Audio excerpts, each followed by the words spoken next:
langsung aku buka aja ya. Sebentar. Oke, selamat malam semuanya teman-teman yang sudah bergabung dalam pertemuan Zoom kita malam hari ini. Kalau aku cek nih ada 20-an partisipan ya. Mudah-mudahan terus bertambah, semoga sehingga semakin banyak teman-teman yang bisa join, bisa ikut ngobrol, bisa ikut diskusi malam hari ini. Sebelumnya aku ingin memperkenalkan diri dulu. Tadi mungkin Angel, teman kami Angel sudah singgung bahwa saya akan menjadi moderator pada malam hari ini. Nama saya Dini Hari Suprapto, teman-teman, tapi cukup panggil saya Dini. Saya bekerja sebagai seorang penulis kreatif di salah satu perusahaan riset, juga beraktivitas sebagai seniman visual dan cukup concern terkait dengan kesehatan jiwa. Jadi malam seperti yang tadi sudah teman-teman simak di awal acara nih, poster tadi, journaling berbasis mindfulness sebagai medium untuk menjalin relasi sehat dengan diri sendiri, itu yang menjadi tema kita malam hari ini. Selama sekitar 1,5 jam ke depan kita akan ngobrol tentang relasi sehat yang salah satu sarana untuk membangunnya, khususnya relasi sehat dengan diri sendiri itu melalui journaling atau menulis jurnal atau jurnal diri seperti itu. Dan sebelum kita memulai acara kita malam hari ini, sebelum saya memperkenalkan narasumber-narasumber keren kita pada malam hari ini, izinkan untuk memperkenalkan penyelenggara, tim yang menyelenggarakan webinar kita malam hari ini. Webinar ini atau diskusi tentang relasi sehat berbasis journaling ini diselenggarakan oleh Perempuan Berkisah bekerja sama dengan Help Nona, komunitas Help Nona, dan Pertamina Foundation, yang mana secara spesifiknya Help Nona ini membuat sebuah program khusus bernama Kelas Dukungan Virtual atau KDV, dan saya mewakili teman-teman dari KDV kelompok 7 menjalin kerjasama dengan Perempuan Berkisah untuk menyelenggarakan webinar kita malam hari ini. Gitu teman-teman. Oke.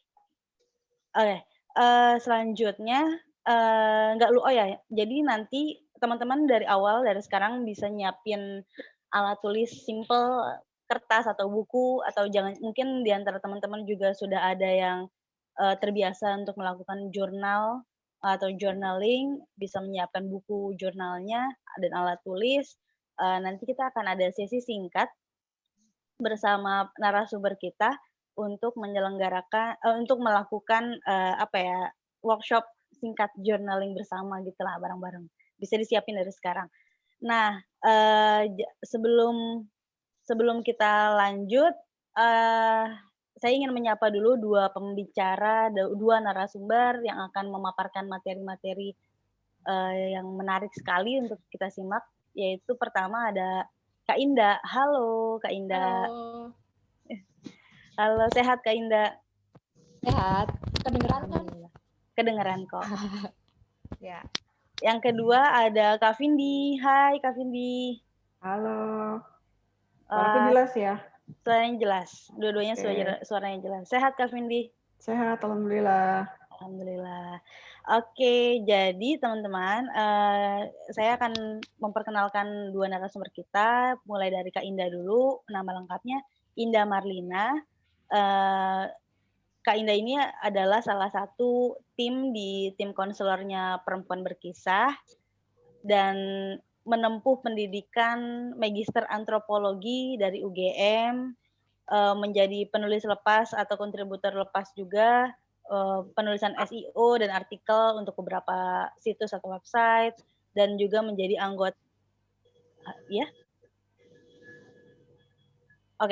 dan juga menjadi anggota tim riset dari redaksi Badan Penerbitan, dan Kak Indah juga sempat beraktivitas di Pers Mahasiswa Balairung UGM. Nah, kalau bagi teman-teman yang ingin menjangkau Kak Indah bisa melalui email, salah satunya yaitu di marlinaindah@gmail.com. Oke, itu Kak Indah. Nah, kita lanjut ke Kak Vindi.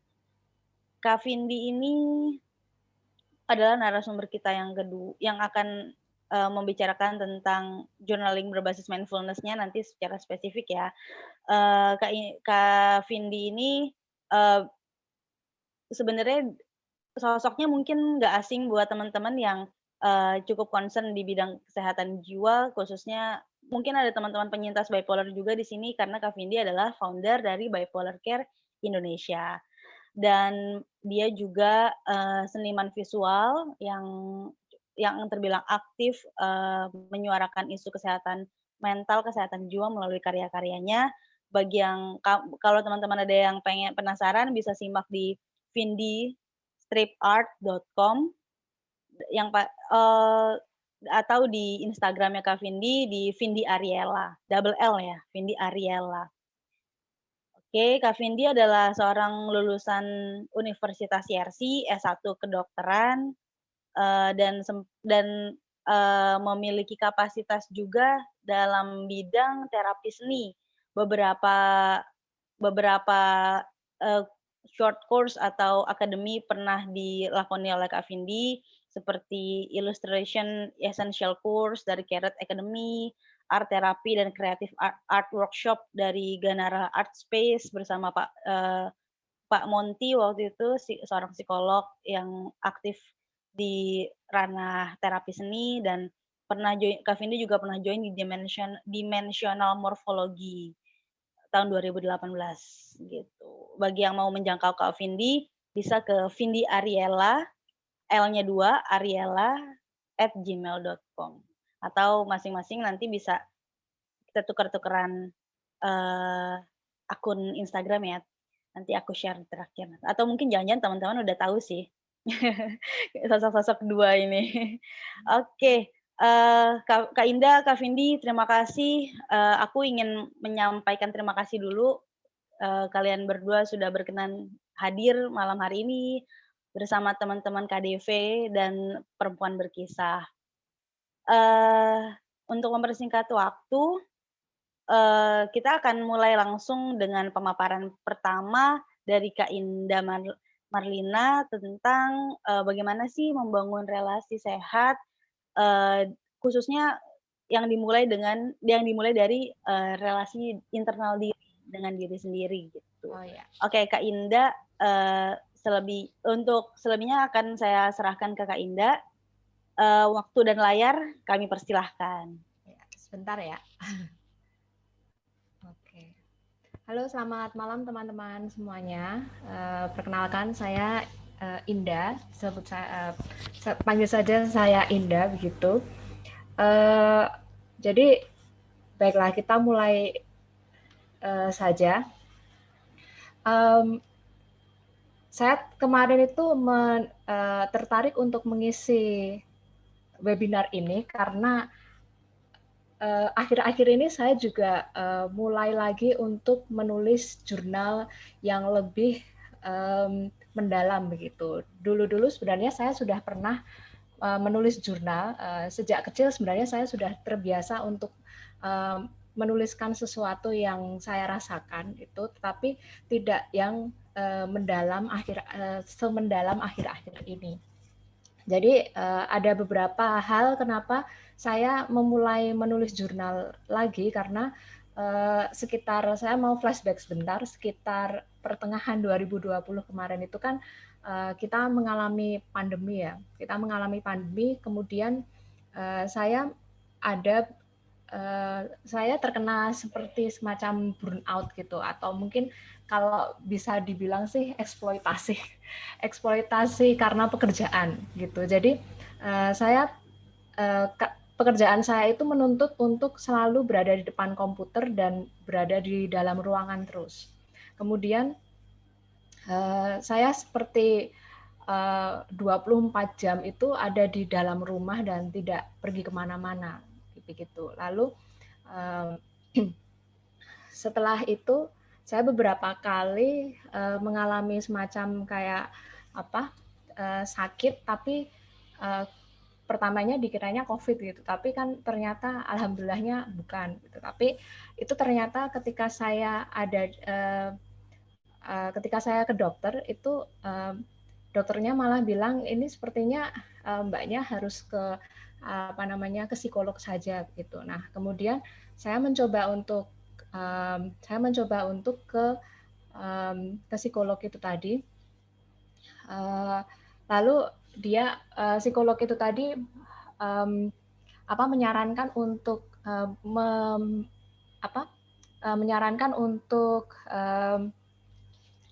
terapi, semacam terapi seperti butterfly hug, ataupun menyarankan apa yang sebenarnya saya sukai untuk membebaskan hal-hal yang menekan diri saya begitu. Nah, kemudian saya kembali lagi, meskipun saya sehari-hari itu bekerja sebagai penulis, kadang-kadang itu juga sudah cukup capek dengan dunia tulis menulis, tapi ternyata saya kembali lagi ke journaling begitu. Nah, tapi bedanya dengan pekerjaan saya, journaling itu lebih cenderung bagaimana mengobservasi diri saya sendiri. Nah, tapi dan observasinya itu ada di dalam sebuah buku, dan saya tidak harus berhadapan langsung dengan komputer gitu. Nah, akhirnya setelah pertengahan 2020 itu saya memulai untuk menulis jurnal kembali. Ini jurnal saya, kelihatan nggak ya? Bentar. Ini jurnal saya yang nggak kelihatan ya. Jadi saya ada beberapa jurnal saya. Kalau saya sih menurut saya pertama kali menuliskan jurnal itu awalnya adalah mengenali diri sendiri. Jadi berrelasi sehat dengan diri sendiri itu adalah mengenali diri sendiri dan bagaimana kita menyadari value yang kita miliki gitu. Kita menyadari nilai-nilai yang kita miliki dalam diri sendiri. Lalu salah satu caranya itu adalah menuliskannya gitu.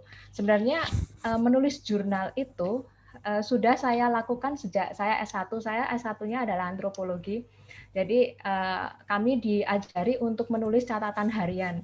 Catatan harian ini kami diajari untuk mencatat perilaku lingkungan sekitar atau mencatat perilaku budaya manusia begitu. Nah, dari hal itu saya lebih cenderung bisa mengobservasi orang lain, tetapi saya tidak bisa mengobservasi diri saya sendiri gitu. Jadi saya tidak bisa menilai diri saya sendiri itu bagaimana. Nah, ketika saya belajar tentang self journaling, ternyata itu sangat berimplikasi besar terhadap diri saya, dan saya menyadari bahwa saya ini ternyata juga punya nilai-nilai yang bisa dituliskan gitu, punya nilai-nilai yang berharga gitu. Nah, kemudian next, jurnal itu kalau saya belajar dari pengalaman, fungsi jurnal itu adalah untuk mengekspresikan diri. Jadi bagaimana kita bisa mengekspresikan diri ketika kata-kata itu tidak bisa terucap atau tidak bisa disampaikan. Jadi saya pun ini seperti webinar seperti ini sebenarnya agak sedikit membuat saya grogi kalau boleh jujur. Jadi saya tidak bisa mengeluarkan kata-kata yang ada di dalam pikiran gitu. Tapi ketika kita menulis itu ekspresi akan lebih terungkapkan. Nah, sebagian orang kan mungkin bisa berbicara dengan lancar atau bisa menyampaikan sesuatu dengan lancar gitu. Tapi ada beberapa orang yang tidak bisa menyampaikan sesuatu dengan lugas ataupun jelas. Jadi ketika menulis jurnal itu adalah suatu media yang di mana saya bisa menjadi diri saya sendiri dan saya bisa mengekspresikan segala sesuatu yang ada di dalam pikiran saya tanpa ragu-ragu ataupun tanpa malu-malu seperti itu. Nah, menurut saya mengekspresikan diri ini adalah hal yang sehat dan bukan suatu hal yang apakah ini memendam perasaan. Menurut saya bukan, karena ketika menulis itu kita bisa berkomunikasi dengan diri kita sendiri. Jadi kita bisa seperti bertanya pada diri kita sendiri, melakukan wawancara dengan diri kita sendiri dan bisa melakukan dialog dengan diri sendiri. Nah, kemudian ketika dalam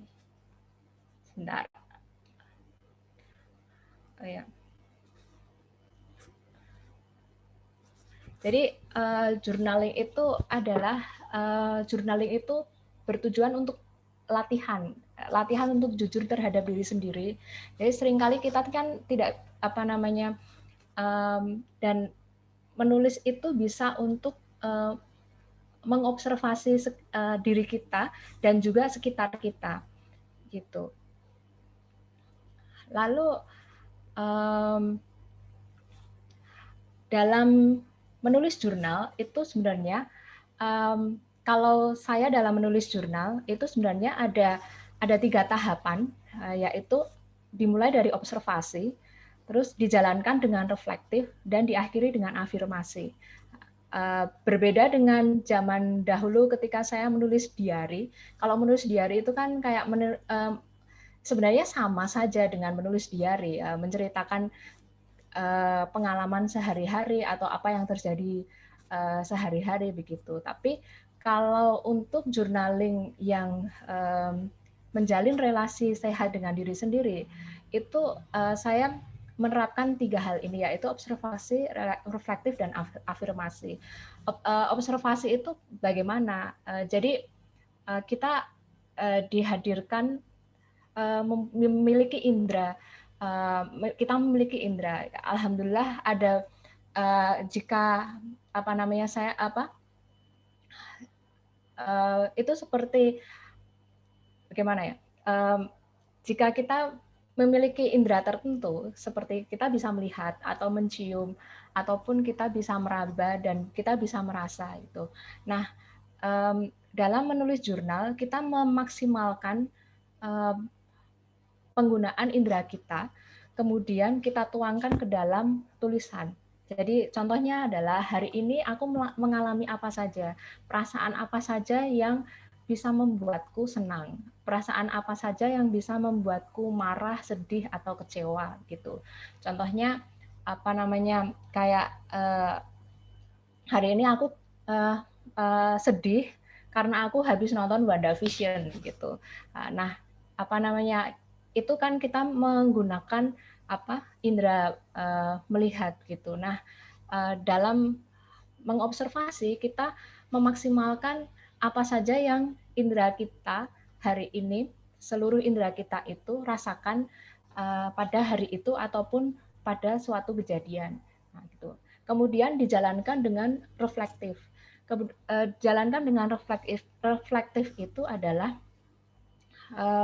misalnya ketika sudah mengobservasi keadaan yang kita rasakan pada hari ini atau pada suatu kejadian tertentu, kita berefleksi bagaimana kita menyikapi hal-hal tersebut, bagaimana emosi-emosi yang kita timbulkan ataupun bagaimana reaksi yang kita timbulkan. Lalu apa yang terjadi ketika kita bereaksi, dan bagaimana orang lain itu menyikapinya. Nah, itu sebuah refleksi. Kemudian diakhiri dengan afirmasi. Terkadang kan apa namanya, suatu kejadian atau suatu hal yang suatu hal hari ini begitu, itu sangatlah berat gitu ya. Kalau afirmasi ini meskipun hari ini adalah hari yang berat ataupun hari yang membahagiakan bagi saya, kata-kata afirmasi itu bagi saya sangat menguatkan gitu. Jadi kata-kata afirmasi itu bukan sebuah tidak hanya sebuah motivasi, tapi juga semacam determinasi bahwa saya itu akan berbuat lebih baik atau saya akan memiliki kemampuan yang lebih baik daripada hari ini, gitu. Kemudian journaling itu merupakan jejak untuk menjadi lebih baik. Jadi ketika apa saja sih yang merekam jejak untuk lebih baik. Jadi kemarin itu saya berpikir journaling itu kan kita seperti mencatat sejarah sendiri, dan ada apa namanya, ada kata-kata bahwa apa namanya, sejarah itu bisa terulang kan. Nah, bagaimana jika ketika suatu saat kejadian yang sama terulang kembali, maka kita bisa berefleksi dan bisa belajar dari kejadian masa lalu bagaimana menghadapinya di masa kini gitu. Jadi journaling itu seperti catatan, apa ya istilahnya, catatan medis ya, bukan catatan medis sih, tapi sebuah catatan yang dulu itu aku pernah mengalami putus, contohnya seperti itu. Aku dulu pernah mengalami putus, lalu bagaimana sih aku mengatasinya gitu. Ternyata cara mengatasinya aku apa namanya, contohnya adalah mengikuti komunitas atau apa namanya, berdiam diri atau apa namanya, nonton film begitu. Dan kita bisa berefleksi apa namanya, bagaimana kita menyikapi ketika kita hari ini juga putus begitu. Itu bisa kita lakukan kembali. Ternyata apa yang aku lakukan untuk mengatasi perasaan dulu itu masih bisa dilakukan hari ini. Tapi itu kasuistis ya, bukan hanya semuanya akan bisa dihadapi dengan hal yang sama gitu. Tapi kita bisa melihat kadang-kadang itu kita sebagai manusia yang selalu melakukan kesalahan, kadang-kadang kita itu tidak sengaja melakukan kesalahan yang sama gitu, dan kita kadang-kadang lupa bagaimana solusinya. Nah, journaling ini menurut saya suatu pengingat diri begitu. Bagaimana saya mengatasi krisis dahulu. Kemudian journaling itu mencatat pikiran yang mengusik. Jadi ketika kita ketika kita sedang menghadapi suatu hal atau kita menghadapi situasi yang tidak membuat kita tidak nyaman, itu kita bisa menuliskan secara bebas pikiran-pikiran yang mengusik begitu. Dan kita juga bisa mengelaborasi mood kita hari ini tuh, contohnya mood kita itu sangat-sangat buruk lah, istilahnya kalau kita disenggol gitu bisa marah-marah gitu. Nah itu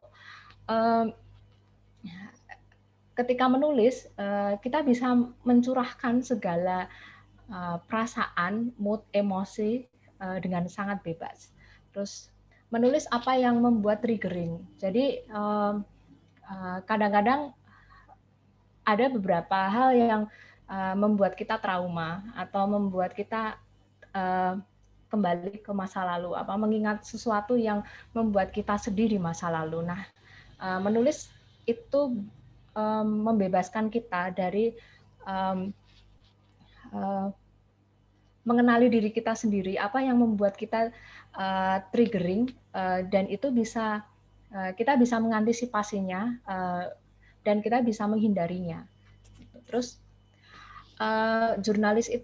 journaling itu menulis pemikiran paling dalam. Jadi ketika ketika kita menuliskan sesuatu, kita kadang-kadang tidak mengetahui apa yang harus kita tuliskan gitu. Tapi dalam mengobservasi apa yang kita lihat, kita rasa, kita cium, kita kecap ataupun kita dengar, itu kita bisa mengobservasi apa saja yang kita alami pada saat itu gitu. Jadi pemikiran paling dalam itu contohnya juga kita bisa menelisik bagaimana kita menyikapi sesuatu, apakah contohnya begini, apakah kejadian ini tuh sebenarnya layak kita dapatkan gitu. Jadi ketika kita saking marahnya, kadang-kadang kan kita tidak bisa berkata apa-apa. Nah, kemudian ketika kita ingin sekali menuangkan apa yang ada dalam pikiran kita, dan sebenarnya istilahnya gimana ya, idealnya itu kejadian yang kita alami itu bisa kita atasi gitu. Kemudian menulis harapan dan juga journaling itu menulis harapan dan juga kebutuhan diri. Setelah kita melihat pemikiran paling dalam dari diri kita sendiri, mulai dari observasi itu tadi, kita bisa menuliskan harapan-harapan dan juga kebutuhan diri kita gitu.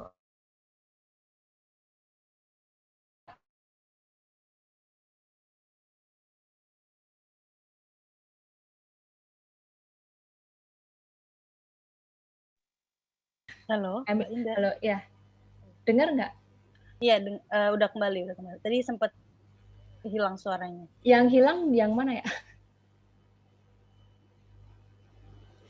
Tadi sedikit kok, tadi cuman tentang yang harapan diri, terus kebutuhan diri, terus lanjut ke slide. Ya. Jadi seperti itu.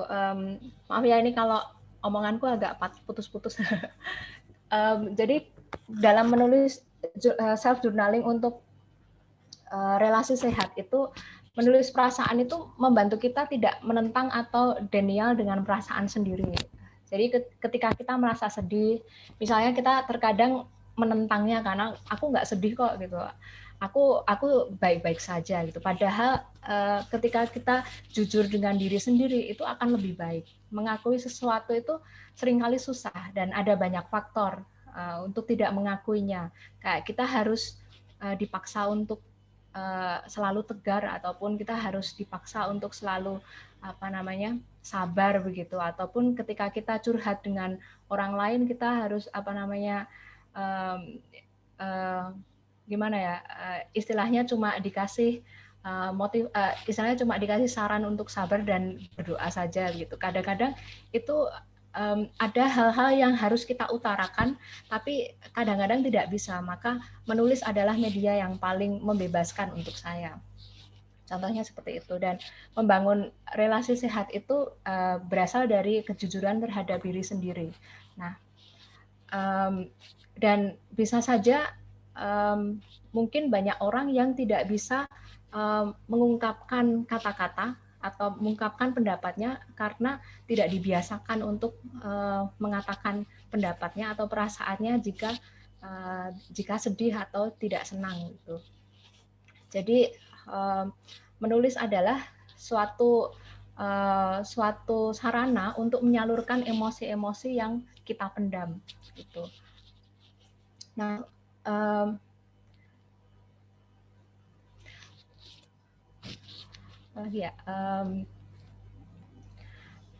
Belum. udah terima kasih ya. Udah habis ya waktunya ya. Halo? Mbak Indah, kalau misalnya ada yang masih mau ditambahin lagi nggak apa-apa. Oh ya. Jadi untuk ini saya sebelum saya tutup itu memulai menulis jurnal itu sebenarnya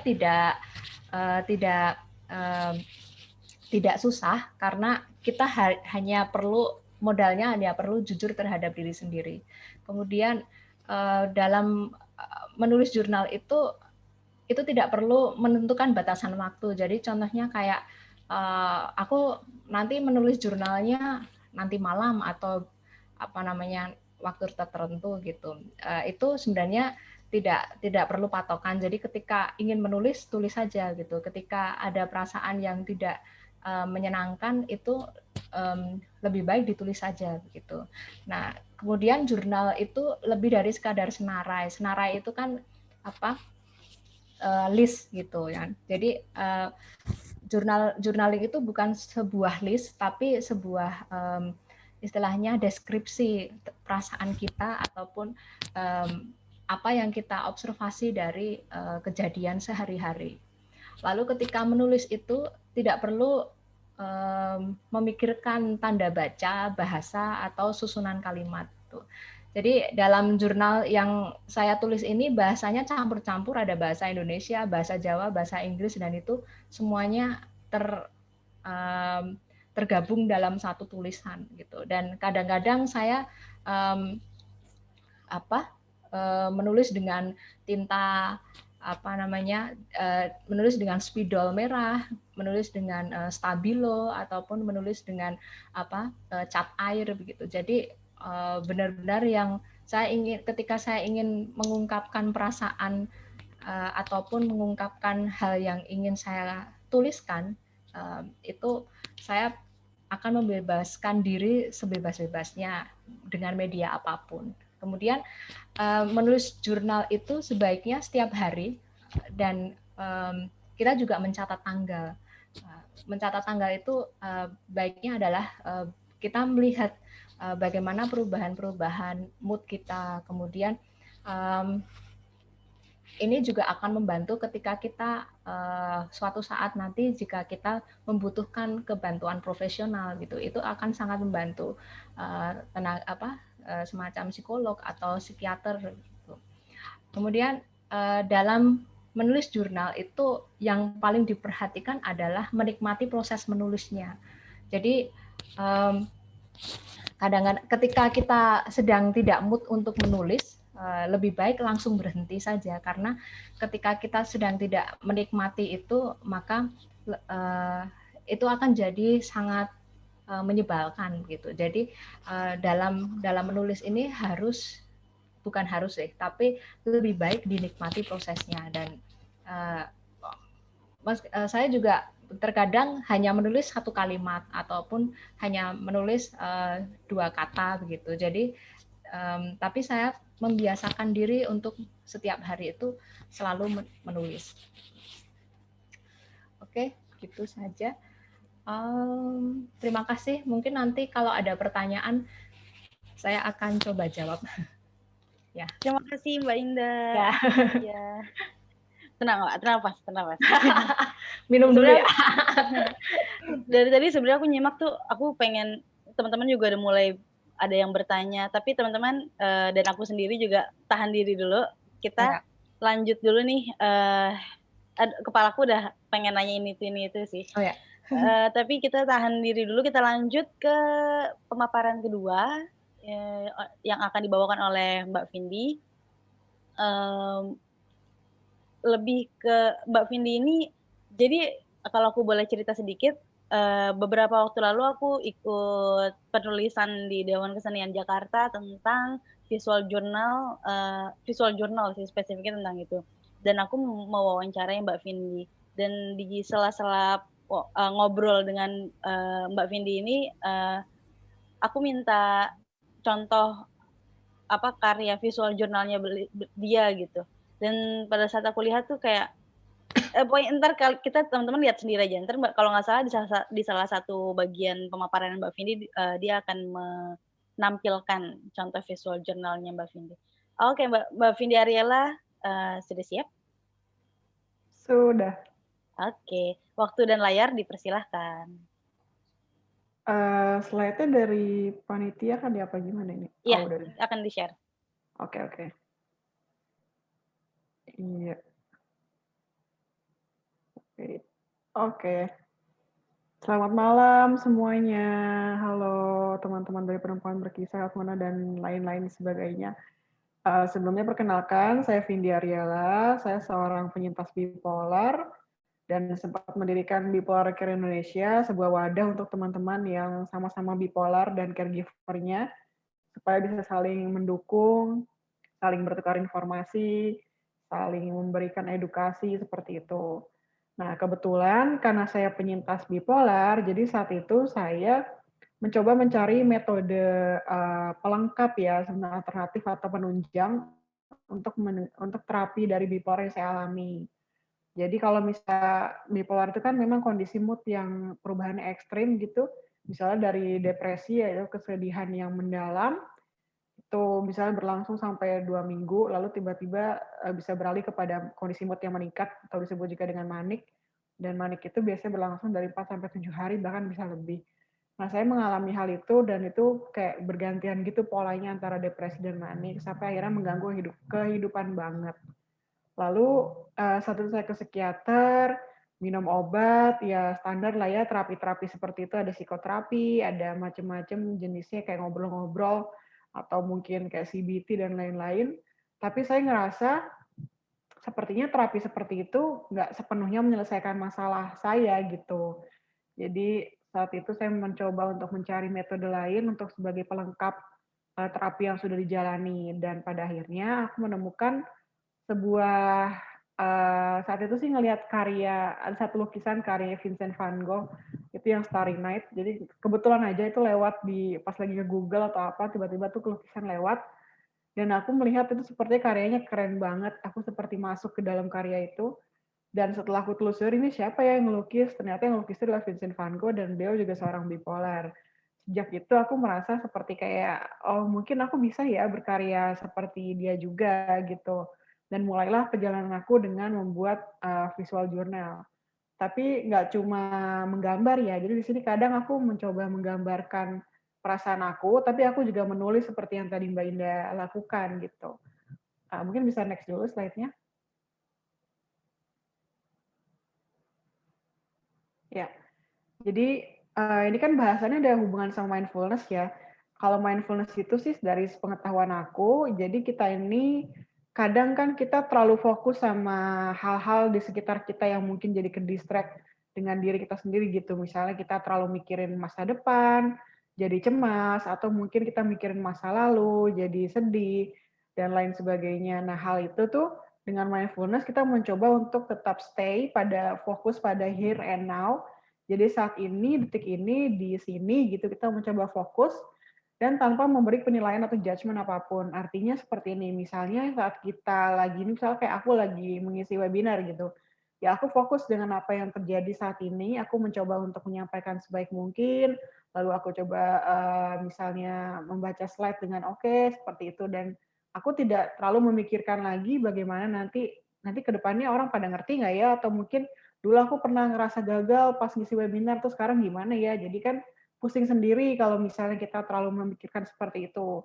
Makanya konsep mindfulness itu balik lagi ke here and now. Jadi kita fokus pada saat ini, detik ini, dengan apa yang sedang kita lakukan. Nah, mindfulness itu sebenarnya banyak banget metodenya.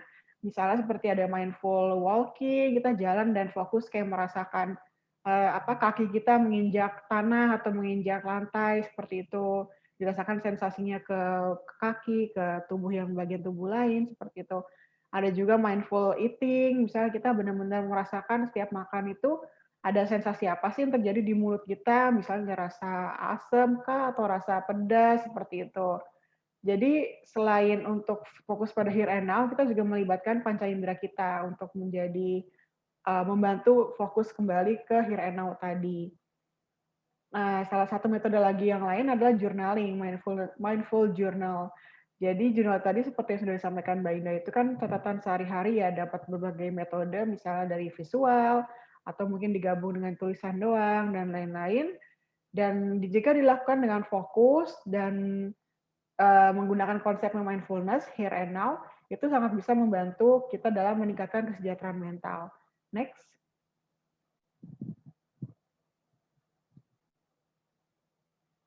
Oke.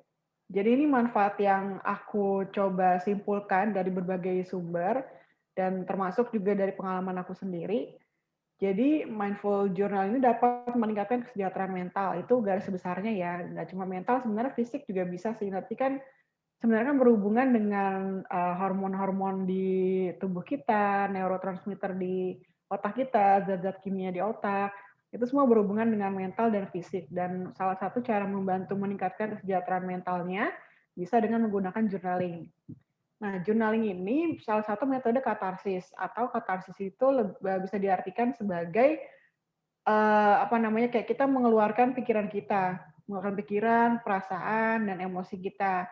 Kita bisa juga katarsis melalui curhat ke teman, atau mungkin menggambar, atau mungkin menulis seperti journaling, dan itu merupakan cara yang bebas dan aman. Jadi kadang kan kalau misalnya mungkin kayak kita cerita ke orang gitu, ternyata orang itu bakal cerita lagi ke orang lain, jadi cerita kita disebar, atau mungkin dia ngasih nasihat-nasihat yang sekiranya nggak sesuai dengan kita gitu.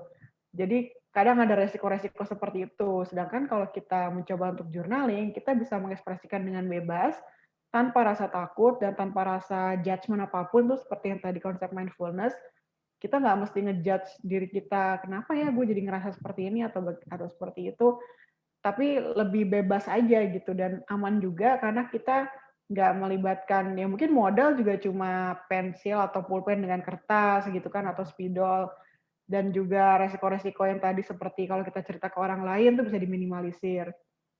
Seperti itu. Lalu selanjutnya manfaatnya membangun kesadaran dengan apa yang terjadi dalam hidup baik internal maupun eksternal.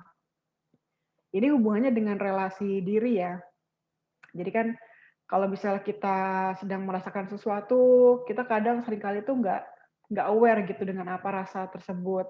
Kadang juga misalnya udah merasakan sesuatu, kita juga nggak kepikir nih, kenapa ya saya bisa merasakan itu gitu. Contohnya, misalnya kita tiba-tiba ngerasa mood-nya drop gitu, atau pingin marah deh contohnya. Pingin marah, tapi kita sebenarnya nggak tahu gitu, kenapa ya gue pingin marah, emang ada masalah apa gitu. Atau mungkin ada trigger apa tuh, kadang kita nggak tahu. Nah, pada saat kita mencoba untuk menuliskannya, biasanya tuh kadang perasaan-perasaan itu bisa muncul dengan sendirinya, tertuangkan begitu saja. Memang kelihatannya sepertinya agak aneh ya, tapi kalau misalnya nanti dicobain, itu bakal perlahan-lahan bisa keluar tuh unek-uneknya, atau mungkin trigger-trigger yang tadinya tidak disadari itu bisa keluar, seperti itu, disampaikan di jurnal, dituliskan. Dan itu nggak cuma untuk masalah internal, eksternal pun kita bisa bicarakan dengan orang lain, misalnya, maksud aku kayak, misalnya peristiwa yang melibatkan orang lain, atau mungkin peristiwa lain yang di luar diri kita yang tidak bisa kita kontrol, atau membuat diri kita nggak nyaman, itu bisa kita tuliskan juga sebagai bahan refleksi. Terus ada juga istilah gratitude journal, jadi membantu untuk lebih bersyukur. Itu termasuk salah satu metode yang oke banget buat teman-teman yang mungkin masih merasa sedang banyak masalah, atau mungkin sedang ngerasa bosan dengan hidup, itu bisa banget nulis gratitude journal. Misalnya kayak, nanti kita cobain juga sih nulis gratitude journal. Misalnya kayak menuliskan apa hal yang membuat kita bahagia hari ini, apa yang kita syukuri hari ini. Jika dilakukan jangka panjang, ternyata dalam penelitian tuh bisa menurunkan level stres kita gitu. Tapi memang harus dilakukan rutin ya, nggak cuma sekali dua kali gitu, karena memang manfaat yang dirasa tuh harus dilatih gitu, nggak cuma coba-coba doang. Oke, lanjut dulu. Nah, terus ini selanjutnya mengurai keruwetan pikiran menjadi lebih terstruktur dan dapat dikenali. Jadi seringkali kan kita misalnya lagi punya masalah, atau mungkin lagi rasanya nggak enak, kadang tuh kayaknya muter-muter gitu di kepala, rumination, kayaknya banyak hal yang masalahnya sebenarnya satu atau dua aja, tapi kok kesana jadi beranak-anak pinak gitu masalahnya. Misalnya kayak ngomongin masa depan gitu misalnya.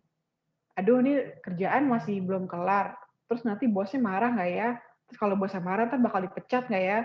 Kalau dipecat, gue bakal makan apaan nanti, nggak ada penghasilan, segala macam. Akhirnya pikiran-pikiran itu ruwet sendiri. Nah, Kalau misalnya kita bisa mencoba untuk menuliskannya, itu lama-lama nanti bisa lebih terstruktur tuh pikiran-pikiran apa yang sedang kita rasa atau sedang kita alami, dan itu bisa kita kenali lebih lanjut melalui menulis itu. Dan pada akhirnya kita mengurangi pikiran berkaitan dengan kecemasan. Terus juga menuangkan yang di kepala ke bentuk konkret seperti kertas, mengurangi turbulensi emosi. Jadi kalau misalnya kita hanya menyimpan di kepala aja, misalnya kayak tadi pikiran yang ruwet itu kita berputar-putar di kepala aja, itu akan menambah beban stres kita. Sedangkan kalau misalnya kita coba untuk menguraikannya dengan hal yang konkret gitu, maksudnya nggak cuma wacana doang, itu bisa banget ngebantu kita untuk meredakan level stres kita. Nah, konkret di sini tuh maksudnya juga berupa ini ya, misalnya kalau menulis sama ngetik tuh beda loh. Jadi misalnya kalau kayak saat kita menulis, kita kan melibatkan gerakan motorik dari tangan, terus dari penglihatan kita ke kertas, itu semua melibatkan fungsi-fungsi otak yang di bagian-bagiannya masing-masing gitu, fungsi visual, fungsi untuk bergerak, motorik segala macam. Itu ternyata bisa mengaktifasi juga hormon-hormon di zat kimia di otak untuk meredakan stres. Jadi nggak cuma kalau ngetik kayaknya kesana kan kita udah spontan gitu biasa main gadget, jadi kurang ngena gitu sih kalau menurut aku, dan beberapa penelitian juga mengatakan lebih baik menggunakan kertas gitu, yang kita benar-benar kita tulis gitu. Kita juga bisa memperbaiki fokus melalui journaling. Jadi karena kita ini kan hubungan sama mindfulness ya. Tadi kan mindfulness itu bisa melalui here and now. Jadi fokus kembali ke saat ini, detik ini. Dan saat kita menuliskan itu kita membantu untuk reframing pikiran-pikiran yang kemana-mana tadi ke dalam satu bentuk tulisan yang kita sedang tulis itu. Jadi kita nggak perlu mikirin dunia luar lah ibaratnya seperti itu, tapi fokus aja kepada apa yang sedang kita rasakan, apa yang sedang kita alami, pikiran apa yang muncul, peristiwa apa yang kita ingat, kita tuliskan. Lama-lama kita bisa melatih fokus juga untuk kegiatan sehari-hari di luar journaling gitu. Lalu membantu menumbuhkan optimisme. Nah, ini sebenarnya hubungannya kayak saat kita sudah terkumpul nih jurnalnya banyak, kita kan melihat lagi, misalnya kita suatu hari ingin melihat lagi ke belakang gitu, kira-kira apa sih peristiwa apa aja yang sudah kita lewati selama ini gitu. Saat itu juga kita bisa jadi lebih refleksi bahwa sebenarnya banyak loh peristiwa hidup yang sudah terlewati dengan baik oleh kita gitu. Walaupun mungkin pada saat kita menuliskan jurnalnya yang dulu-dulu tuh mungkin rasanya berat banget gitu, kok isinya gloomy semua atau apa, tapi ternyata setelah kita buka lagi mungkin sebulan kemudian atau mungkin 1 tahun kemudian, kita bisa menyadari bahwa kita sebenarnya bisa melewati itu semua, dan itu menumbuhkan rasa optimisme dan juga rasa syukur. Lanjut. Nah, ini jurnal visual yang aku coba buat. Jadi aku itu memang suka gambar-gambar, cuma gambarnya ya sederhana aja gitu. Maksudnya bukan yang realis atau harus bagus atau gimana-gimana banget. Jadi aku cuma benar-benar jujur aja ngungkapin apa yang aku rasa. Dan ini salah satu dua karya yang aku coba bikin di saat aku lagi benar-benar ngerasa depresi. Nah, jadi ini ceritanya karena aku bipolar, jadi kan aku memang ada unsur depresi ya. Jadi aku seringkali merasakan kesedihan yang mendalam, terus nggak minat ngapa-ngapain, terus kayak nggak bisa fokus, lalu aku juga pikiran negatif terus, bahkan kayak keinginan-keinginan buat mengakhiri hidup gitu. Itu sebenarnya memang hal yang pasti dialami oleh seorang bipolar gitu. Dan bagaimana cara aku berdamai dengan keadaan itu, aku mencoba untuk menuangkannya ke dalam karya. Tadi seperti sudah aku singgung sebelumnya, yang tentang aku lihat lukisan Van Gogh itu, jadi aku mencoba untuk berkarya, dan ini salah satu karyanya, itu ceritanya yang sebelah kiri itu aku menuliskan saat aku ingin tapi aku tak mampu gitu. Jadi misalnya aku waktu itu lagi ini pas lagi, jadi kan aku waktu itu sempat kuliah kedokteran, jadi aku sudah menyelesaikan S1-nya, tapi kan ada proses selanjutnya tuh yang tahap koas ini. Tahap koas atau kayak semacam magang gitu untuk mendapatkan gelar profesi dokter. Nah, saat itu aku memang, mungkin aku ingin mencapai cita-cita aku menjadi dokter, tapi karena aku bipolar dan aku saat itu merasa tidak bisa menghandle stresor yang berat, Jadi akhirnya aku memutuskan untuk berhenti dari pendidikan kedokterannya. Jadi cuma S1-nya aja, nggak sampai berprofesi dokter gitu. Dan aku menuliskan di jurnal itu saat aku ingin tapi aku tak mampu. Itu sebenarnya kan pikiran yang paling dalam gitu kan. Maksudnya sebenarnya kalimatnya mungkin singkat, tapi saat itu aku juga sepertinya sih seingat aku menulis di kertas juga yang terlalu personal, jadi nggak aku share di sini. Jadi itu ceritanya ada gambar apa ya, kayak siluet orang yang dikekang gitu ya, ditahan oleh sebuah apa mungkin solatif or something, dan otaknya kebuka bilang saat aku ingin tapi aku tak mampu. Contohnya seperti itu. Ini sebenarnya kan gambar sederhana gitu. Aku nggak gambar orang secara gamblang, ada kepalanya, matanya yang bagus, tapi ya itu terjadi begitu aja gitu. Nggak aku pakai pikir panjang bakal bagus apa jelek, atau mungkin makna dalamnya apa, atau mungkin hasil akhirnya seperti apa, itu aku nggak pikirin sama sekali. Lalu yang sebelah kanan tuh juga saat aku merasakan depresi. Jadi mungkin saat itu aku lagi ngerasa lelah banget, itu aku tulis set and tired, dan kayak rasa negatif-negatif itu pengen aku hentikan, jadi aku tuliskan stop please gitu. Dan itu aku juga di sebelah kirinya ada gambar rest in peace, hope, spirit, and dreams gitu. Ini memang dark banget ya gambarnya, cuma ya namanya jurnal itu memang harus jujur gitu. Inilah yang terjadi saat itu dan itulah yang aku gambarkan gitu. Jadi semuanya itu memang apa ya, secara gamblang aku gambarkan, dan ternyata saat aku menggambarkannya, setelah itu aku merasa lebih lega gitu. Itu sebenarnya tujuan inti dari journaling mindfulness ini. Kira-kira seperti itu sih kalau misalnya dari segi karya yang aku buat ya, jurnal visualnya. Next. Oke, jadi ini yang aku rasakan saat aku membuat jurnal itu tadi ya, fokus sehingga bisa mengalihkan rasa sedih, marah, cemas, dan lain-lain. Lalu tadi peta-peta pikiran yang campur aduk itu bisa dijadikan lebih terstruktur, dan aku bisa menyadari emosi yang sedang aku rasain apa, melihat kembali berbagai pengalaman hidup. Jadi aku ngumpulin karya-karya aku tuh di satu folder gitu, itu aku ada tanggalnya juga, dan akhirnya aku bisa melihat kembali, jadi kayak semacam apa sih, kayak saksi gitu lah ya, saksi bahwa ini perjuangan aku selama ini udah banyak banget loh gitu. Dan tadi juga aku udah sempat singgung menjadi lebih mudah bersyukur dan akhirnya mengenal diri sendiri. Gitu. Oke, lanjut. Nah, ini kita bakal kita cobain ya, Din ya. Ada contoh pertanyaan untuk memulai jurnal. Gimana? Iya, oke. Jadi mau di sesi ini nih, di bagian ini ya Kak Vindi ya? Boleh, boleh. Biar langsung Oke. sekalian aja. Nah, buat teman-teman tadi kan di awal, saya sudah singgung, boleh siapkan alat tulisnya, kertasnya. Nah, di sesi ini singkat aja sih, kira-kira mungkin 10 menit ya Kak Vindi ya? Boleh. Nah, sekitar 10 menit ke depan kita akan dipandu oleh Kak Vindi, kita ngejurnal bareng ya. Silakan Kak. Ya, jadi kadang kita kalau jurnal mungkin ada momen dimana kita masih bingung banget apa yang mau ditulisin. Sekarang banyak banget beredar di Google atau di Pinterest dan lain-lain itu kayak apa, journal prompts. Jadi kayak semacam pertanyaan-pertanyaan yang bisa memancing kita untuk memulai menulis gitu. Nah, beberapa pertanyaan yang sering aku temui itu seperti ini. Ada 3 hal ini gitu. Mungkin teman-teman bisa sambil cobain juga. Pertama, menuliskan apa 3 hal yang disyukuri hari ini. Hal apapun itu boleh banget, sesederhana mungkin tuh juga boleh. Misalnya, nggak mesti hal-hal besar pencapaian yang wow banget, apa gimana-gimana, tapi kayak aku bahkan sering nulis bisa punya rumah, tempat tinggal yang aman, nggak kehujanan, dan bisa makan, itu membuat aku bersyukur banget gitu. Itu kadang aku suka nulisin sesimpel itu. Mungkin teman-teman bisa juga coba untuk melakukan, menuliskan 3 hal yang disyukuri hari ini.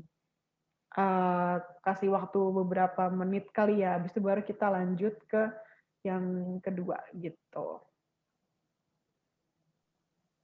Aku ikut nulis ya Kak Vindi. Oke, boleh. Nanti Dini sharing juga ya. Ini sambil aku baca pertanyaan kali ya, lihat-lihat ya. Aku wrap up ya pertanyaannya. Ini sebenarnya ada beberapa pertanyaan yang bisa dijawab sama Kak Vindi maupun Kak Indah. Aku mau mulai dulu dari Hana justru di kolom yang paling terakhir.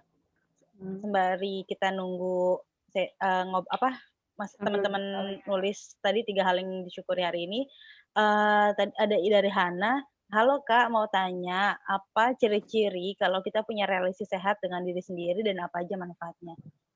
Silakan, aku mungkin ke Kak Indah dulu ya kali ya, Vin, ya? Boleh. Heeh. Oh ya, Halo Kak Indah. halo. Iya, ada Ah, Hana, ingin oh tanya ya. tadi tentang relasi sehat dengan diri sendiri. Ciri-cirinya kalau kita punya relasi sehat sama diri sendiri ya. Kalau menurutku ciri-cirinya itu adalah kita percaya sama kemampuan diri sendiri. Itu pertama, satu. Kemudian uh, kita jujur terhadap diri sendiri. Jujur terhadap perasaan kita, emosi kita, itu adalah salah satu relasi yang harus kita bangun. Bukan harus sih, aku dari tadi ngomongin harus mulu. Terus apa namanya, relasi yang bisa kita bangun dari awal ketika kita ingin mengenal diri sendiri gitu. Jadi dalam melihat relasi sehat itu, kita bagaimana kita melihat dan mengenali diri kita sendiri tanpa adanya judgmental atau penghakiman yang buruk terhadap diri sendiri gitu. Dan manfaatnya untuk mempunyai relasi sehat dengan diri sendiri itu banyak banget. Tadi sudah disebutkan sama Kak Kak Vini ya. Itu apa manfaatnya, kita bisa lebih banyak bersyukur, kemudian kita tidak perlu menjadi pribadi yang lain, kemudian kita bisa lebih mantap untuk menjalani hari lah, kalau aku bisa katakan itu. Itu sih kalau dari aku.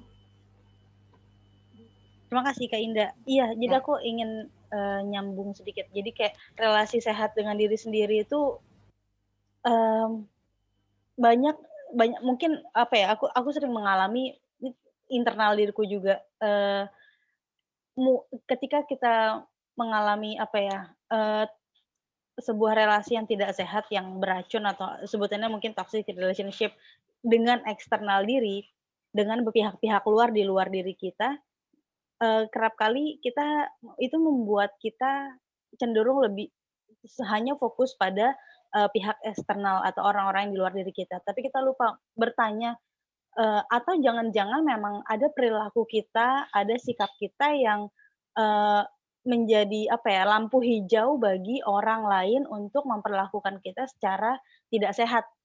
Jadi, nah itu apa ya, dari sana itu dari hal itu bener banget tadi yang Kak Indah bilang, pada akhirnya kalau aku pribadi tuh jadi kayak, oh ya kalau begitu relasi sehat itu yang paling utama itu kita bangun dengan diri sendiri dulu gitu. Ya nggak sih? Bener nggak? Kalau salah sih ya iya masing-masing orang boleh memiliki pendapatnya masing-masing, cuman itu yang aku cerna Ya, dari paparan Kak Indah dan Kak iya Vindi malam sih. ini sih. Oke, Gitu. kita balik ke Kak Vindi lagi. Oke. Teman-teman kalau ada yang mau bertanya, langsung taruh di kolom chat aja atau nanti kalau mau raise hand juga boleh, aku sediakan sesinya. Tapi sekarang kita lanjut dulu untuk yang tadi udah pada nulis mungkin yang 3 hal, gratitude journal singkat yang tadi Kak Vindi bawakan. Silakan Kak Vindi kalau mau dilanjut. Iya, ini boleh nggak sih kalau misalnya ada yang pengen sharing gitu untuk Iya, buka kalau misalnya ada yang mau sharing gitu apa nanti setelah 3 ini aja? setelah Atau 3 aja ya? setelah 3 aja kali ya? Heeh. Oke. Jadi sekarang yang kedua, coba ini sebenarnya lebih ke arah visual ya. Sorry, mungkin baru nanya itu. Ini lebih ke arah untuk visual jurnalnya. Jadi kita mengenali emosi itu bisa melalui warna, melalui bahasa-bahasa simbol, atau kayak garis, atau macam-macam. Kan sebenarnya garis, titik, bentuk, warna itu kan nggak terbatas ya. Kita bisa dengan bebas mengungkapkan apapun yang kita pikirkan gitu. Nah sekarang cobalah untuk menggambarkan apa yang Anda rasakan saat ini ke dalam bentuk apapun, bisa juga secara simbolis gitu. Jadi apapun yang kepikiran dalam diri kita gitu, maksudnya yang lagi dirasakan sekarang. Misalnya lagi ngerasa apakah tenang, mungkin kalau tenang, ini kalau pengalaman aku ya, kalau aku sendiri misalnya tenang aku bisa menggambarkan suasana di hutan, atau mungkin lagi ada air yang mengalir yang tenang seperti itu.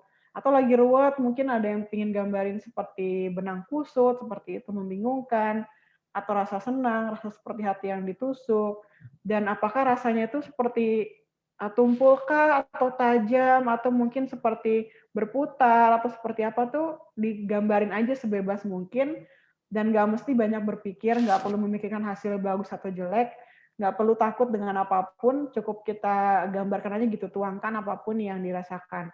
Kalau misalnya mau pakai simbol-simbol juga boleh, dalam artian misalnya tadi di gambar visual aku sebelumnya, aku suka pakai simbol petir.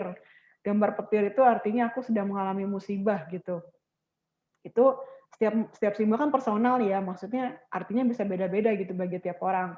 Itu juga boleh dicoba untuk digambarkan. Nanti kita sharing kalau misalnya sudah selesai gitu. Santai aja gambarnya, nggak usah banyak mikir. Gambar kerap kali menggambar itu, aku pribadi itu masih sering terkungkung dengan bagus tidak, label bagus atau tidak, label bagus atau jelek, rapi atau tidak, kayak gitu. Terus keren atau enggak, masih seperti itu sih, Kak Vindi. Gimana sih, Kak, kalau misalnya bikin pikiran tuh ngalir ketika mau nyoret-nyoret itu? Iya, jadi sebelumnya kita mesti tahu dulu konsepnya antara kita berkarya untuk bikin yang bagus, yang indah, dalam arti seperti seniman gitu ya, dan atau kita sedang membuat karya untuk membangun relasi sehat dengan diri sendiri atau mindfulness itu. Jadi kalau dalam konsep terapi seni, itu ya berhubungan juga dengan journaling juga ya. Kita kan sebenarnya lebih pengen fokus ke diri kita ya, maksudnya bagaimana kita mengekspresikan diri, bagaimana kita membangun relasi dengan diri sendiri, lalu katarsis tadi, itu semua nggak perlu teknik khusus atau mungkin keahlian khusus untuk digambar, untuk di skill-skill untuk yang kita miliki gitu untuk melakukan itu. Beda dengan kita saat menjadi seorang seniman beneran atau mungkin yang sehari-hari mata pencahariannya tuh dari gambar atau apa, itu kan mereka pasti memikirkan ada segi konsep karyanya apa, lalu misalnya kayak dari segi estetikanya, teknik mana yang mau dipakai, seperti itu. Jadi memang ada perbedaan yang cukup signifikan antara seni yang emang dipakai untuk pekerjaan gitu, dengan seni yang dipakai untuk terapi. Itu sebenarnya basic yang perlu kita ketahui dulu. Nah, setelah kita tahu kalau misalnya tujuan kita adalah untuk membangun relasi sehat dan semacam itu, kita bisa mulai dengan konsep bahwa, oh ternyata kalau misalnya emang mau untuk menerapi atau menjadi diri lebih sehat itu, kita nggak mesti mikirin bagus atau jeleknya, atau kita nggak mesti mikirin pakai teknik apa ya gitu. Misalnya, aku mesti bisa gambar realis dulu nih, mesti bisa gambar pohon yang benar-benar kayak pohon, atau gambar wajah yang benar-benar kayak wajah. Kita nggak mesti mikir seperti itu saat kita ingin membangun relasi sehat. Walaupun ada juga yang mungkin metode-metode tertentu yang melibatkan kita untuk menuntut kita untuk menggambar realis gitu. Misalnya kita sedang belajar untuk kembali kepada realita gitu. Kadang kita suka bingung dengan misalnya untuk pasien skizofrenia gitu. Kadang suka diminta gambar sesuatu yang realis gitu supaya dia bisa kembali fokus ke realitas seperti itu. Tapi tujuannya memang pada dasarnya karena untuk terapi, jadi kita lebih bebas aja gitu menikmati prosesnya tanpa harus ngejudge diri sendiri apakah gambarnya bakal bagus apa jelek kayak gitu sih. Din. Baik, terima kasih Kak Vindi. Hmm. Oke, wah udah beberapa teman mulai bertanya di kolom, tapi kita selesaikan dulu. Ada satu poin lagi nih Kak Vindi. Silakan. Iya, lanjut ke yang terakhir ya. Jadi deskripsikan satu peristiwa yang Anda alami hari ini dan bagaimana perasaan Anda saat itu. Nah, ini sebenarnya lebih kayak untuk mengenali emosi kita sih, dan mengenali juga trigger apa yang sedang terjadi dalam hidup kita. Karena tadi aku juga sudah sempat sampaikan kalau seringkali itu kita suka marah tapi nggak tahu kenapa ya aku mesti marah gitu. Padahal mungkin ada trigger-trigger tersembunyi atau yang nggak kita sadari yang akhirnya membuat kita marah gitu. Nah, dengan kita mencoba untuk menuliskan peristiwa apapun itu, bisa jadi nanti akhirnya relate ke hal-hal yang menimbulkan emosi-emosi tertentu tadi. Jadi teman-teman bisa mencoba untuk mendeskripsikan satu peristiwa yang sederhana aja, nggak mesti yang ribet-ribet. Ini kan sebenarnya kita lagi waktunya singkat juga kan untuk nyobain doang gitu. Mungkin nanti kalau udah selesai acaranya bisa dikembangin lagi lebih lanjut. Jadi deskripsikan satu peristiwa yang dialami hari ini dan bagaimana perasaannya saat itu. Gitu. Dan kalau di prom yang terakhir ini deskripsikan satu peristiwa yang dialami dan bagaimana perasaan saat itu. Kalau aku pribadi tuh bikin pertanyaan pertanyaan-arahan ini tuh bikin sering kali yang muncul tuh pikiran otomatis. Yang otomatis tuh dalam artian reaksi otomatis gitu. Kak Vindi pernah ngalamin hal itu juga nggak sih? Misalnya kalau aku ya tadi aku nulis deadline banyak, jadi aku harus membelah diri ya, tanda kutip gitu. Dan itu otomatisnya adalah kalau kondisi kayak gitu aku jadi panik. Padahal kalau aku nggak tahu sih kalau misalnya Kak Vindi sendiri gimana? Oke. Jadi sebenarnya ada memang sih kecenderungan orang itu ya, aku pernah baca kecenderungan orang itu untuk merasakan yang negatif itu perlu energi yang lebih sedikit dibanding merasakan yang positif.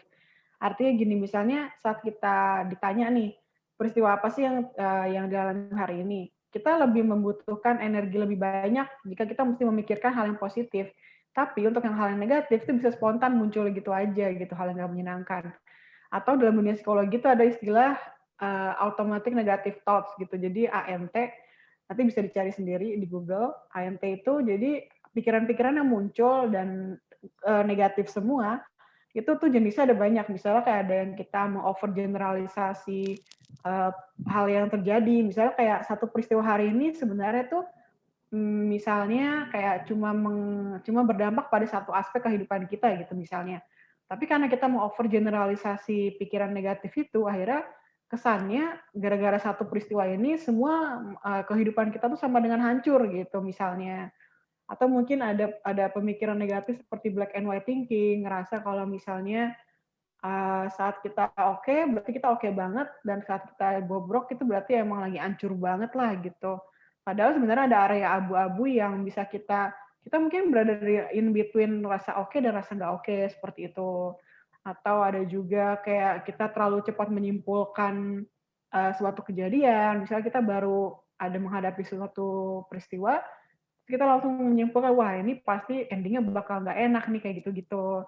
Jadi kalau nggak salah tuh ada 10 apa 12 gitu automatic negative thoughts yang emang sering muncul dalam pikiran kita, dan itu sebenarnya banyak cara untuk mengelolanya. Dan memang harus dilatih. Kalau misalnya perlu bantuan profesional, ya lebih baik gitu, karena kan biasanya psikolog atau psikiater, dia bisa membimbing kita untuk mengarahkan pikiran-pikiran kita yang tadinya negatif menjadi lebih baik gitu. Tapi kalaupun memang mau belajar sendiri, mungkin bisa dicoba melalui journaling itu sih, pertama kan mesti mengenali dulu tuh pikirannya apa yang muncul, peristiwanya apa, dan nanti lama-lama bisa belajar untuk mengatasinya. Gitu sih, Din. Oke. Tadi kalau kata di paparannya Kak Indah tuh di awal observasi, reflektif, terus afirmasi. Nah, iya betul, berhubungan sama itu juga. Oke, terima kasih Kak Vindi. Teman-teman, untuk yang barusan kita udah ngejurnal bareng kan ya sama Kak Vindi. Kak Vindi masih ada yang disampaikan nggak abis ini? Udah sih, paling kayak satu lagi tinggal quotes doang sih ya. Oke. Coba lihat Kita nanti iya, share hasil journalingnya, mungkin salah satu teman aja gitu perwakilan, agak menjelang akhir buat jelang-jelang penutup gitu. Nah, sekarang kita lanjut ke Kak Vindi dulu, misalnya masih ada yang mau disampaikan lagi. Oke, mungkin coba next dulu deh aku bacain. Nah ini, it doesn't matter what you end up writing or how many pages you fill or how messy it looks, remember this is for you. Ini menurut aku quotes-nya bagus banget ya. Maksudnya kayak kita nggak perlu mikirin gimana tulisannya, atau mungkin sampai seberapa panjang, atau mau tulisannya dicoret-coret kayak loncat-loncat kayak itu terserah kita, karena sebenarnya ini personal gitu kan. Kita menuliskan ini untuk diri kita sendiri, bukan untuk orang lain gitu. Ini sebenarnya ya lebih kayak untuk tips juga sih. Tadi kayaknya sih ada yang nanya juga ya, kalau aku lihat kolom chat di awal-awal nih, boleh sambil bahas pertanyaan nggak nih, Din? Iya, ntar aku yang itu. Oke, nanti Iya, nanti ada sih pertanyaan nyambung ke ini, masalah jurnal. Oke. Udah sih dari aku itu aja. Terima kasih Kak Vindi. Ya, Oke teman-teman.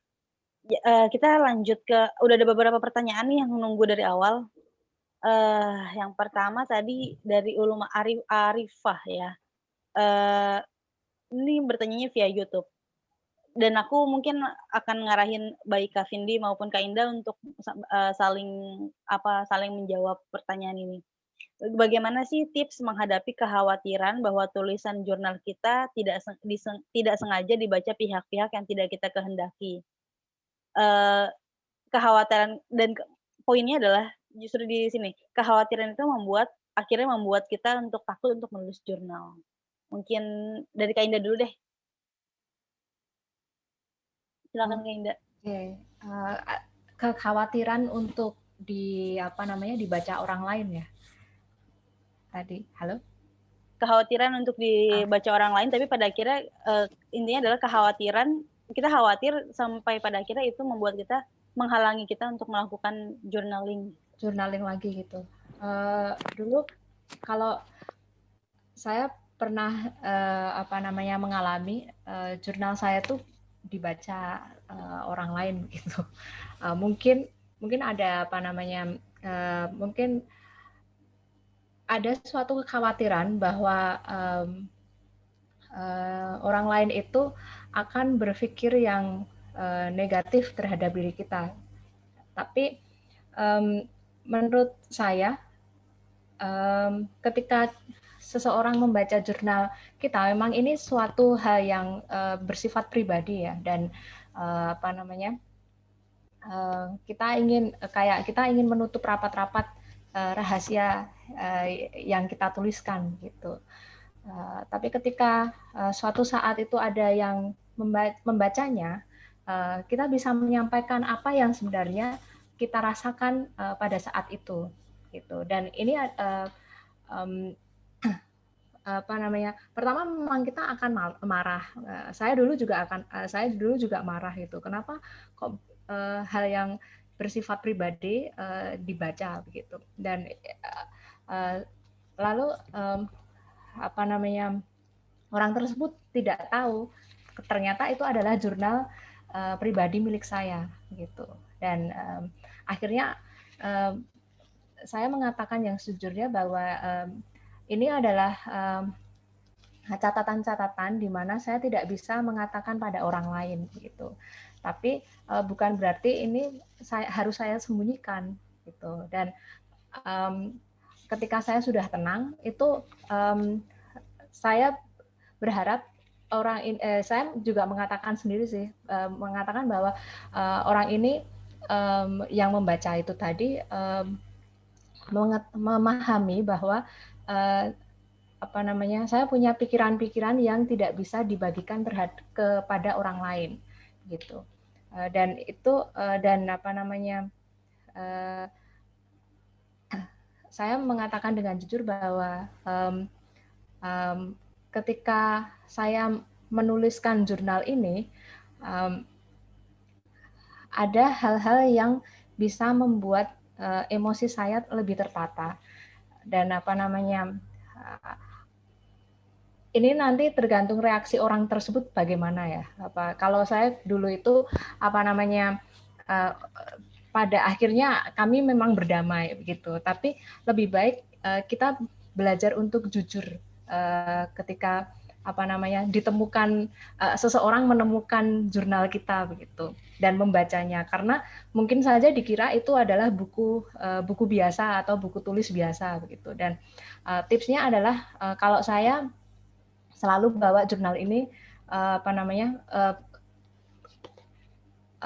yang beda dari buku-buku yang lain gitu. Dan bukan bermaksud untuk disembunyikan, tapi saya menyimpannya di tempat yang mungkin tidak akan dilihat oleh orang lain seperti itu.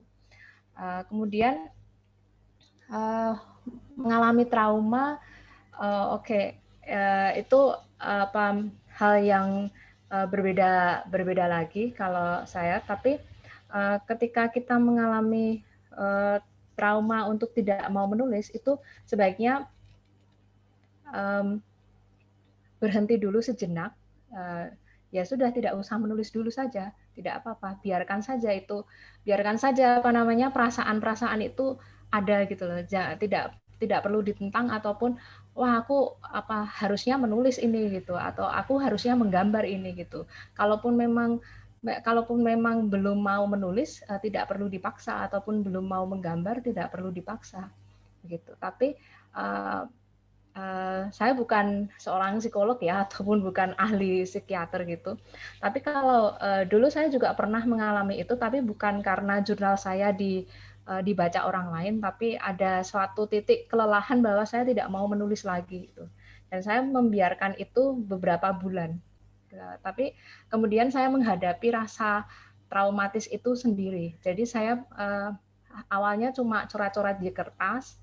Kemudian saya jadi atau coret-coret di kertas ataupun mengetik juga, itu sama saja sih bagi saya.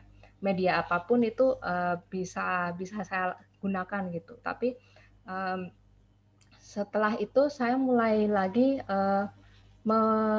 mencari buku khusus untuk mencurahkan apa yang saya rasakan gitu. Jadi kalau saya sendiri, saya akan menghadapi rasa traumatis itu dan mencoba untuk mengatasinya seperti itu. Semoga membantu ya. Terima kasih Kak Indah. Iya. Oke, jadi kayak ya kalau memang merasa masih khawatir, masih tanda kutip trauma karena peristiwa dibacanya jurnal kita atau peristiwa apa yang membuat kita, duh kayaknya pengen jeda dulu dan nggak menulis dulu, nggak apa-apa juga kalau misalnya kita mau memberi waktu diri kita kali ya. Dan mungkin juga perlu ya diajak ngobrol aja mungkin diri sendirinya bahwa, oke butuh berapa lama, mau berapa lama. Kalau aku biasanya kayak gitu tuh Kak Indah, nambahin bikin set waktu sendiri. Oh ya, iya nggak apa-apa. Kak Vindi, kalau Kak Vindi sendiri gimana? Pernah nggak aku mungkin pertanyaannya aku modifikasi sedikit, pernah nggak sih akhirnya nggak menulis atau nggak ngejurnal itu bukan karena khawatir, tapi lebih karena aku nggak bener-bener blank dan aku nggak tahu apa yang mau aku tulis atau aku bener-bener nggak kebayang apa yang ingin aku gambar atau mind blocking seperti itu tuh mengatasinya seperti apa gitu? Oke. Kalau aku pasti pernah ya ngerasain namanya mind blocking atau mungkin kayaknya sih yang lebih sering terjadi di aku tuh males ya, bukan mind blockingnya. Malesnya itu loh. Karena kan ya namanya manusia ya, kadang kita pinginnya mager-mageran, tidur-tiduran aja. Padahal sebenarnya pikirannya numpuk gitu, nggak kita kelola, terus kita maunya menghindar dari masalah itu gitu. Kalau aku sendiri sih, aku prefer untuk kalau emang lagi malas banget, ya udah aku terima itu hal emang oke aku lagi malas. Tapi kalau aku batasin juga sih, misalnya udah sampai 3 hari nggak ngapa-ngapain gitu, itu kan keterlaluan misalnya kalau menurut aku gitu. Terus aku mencoba untuk ya udah mulai menulis atau menggambar, tapi aku nggak konsepin apa-apa gitu. Jadi kayak kadang ya aku coret-coret aja, coret-coretnya juga nggak ada maknanya gitu. Maksudnya kayak aku nggak kepikir tuh mau gambar jadi kayak gimana gitu. Cuma kayak ada misalnya paling sering aku gambar benang kusut atau garis lurus yang berulang-ulang. Itu karena memang buat kayak mengalihkan pikiran aja. Tapi kan yang penting aku do something dibanding aku mager-mageran, malas, dan akhirnya pikiran-pikiran yang negatif tuh tetap numpuk di kepala. Gitu sih, Din, kalau aku. Oke, terima kasih buat input-inputnya nih. Kita lanjut, sudah 10 menit lagi kita sudah jam 9, nggak kerasa ya. Aku lanjut ke pertanyaan selanjutnya sih, dari Yuliana Marta Tresia nih. Kak Vindi boleh bertanya, apa bedanya visual jurnal yang bermain dengan warna dengan yang hitam putih saja? Secara fungsinya untuk membantu kita coping atau katarsis kah? Gitu. Terus apa perbedaannya bisa signifikan? Kalau dalam pengalaman Kak Vindi sendiri gimana? Bentar. Ya, tadi barusan ke-mute ya. Iya, jadi siapa nih tadi Mbak Yuliana ya, mengenai perbedaan visual journaling yang bermain warna dengan hitam putih gitu. Oke, jadi mungkin aku sharing sedikit cerita juga dari pengalaman aku. Jadi memang karya aku itu dari dulu banget sampai sekarang juga kebanyakan hitam putih. Tapi saat aku mencoba untuk bermain warna tuh ada manfaatnya juga gitu. Jadi kenapa aku milih hitam putih? Awalnya tuh gara-gara aku mencoba cari yang simpel aja buat dibawa kemana-mana. Jadi kayak kan cukup perlu pakai spidol aja gitu ya sama kertas.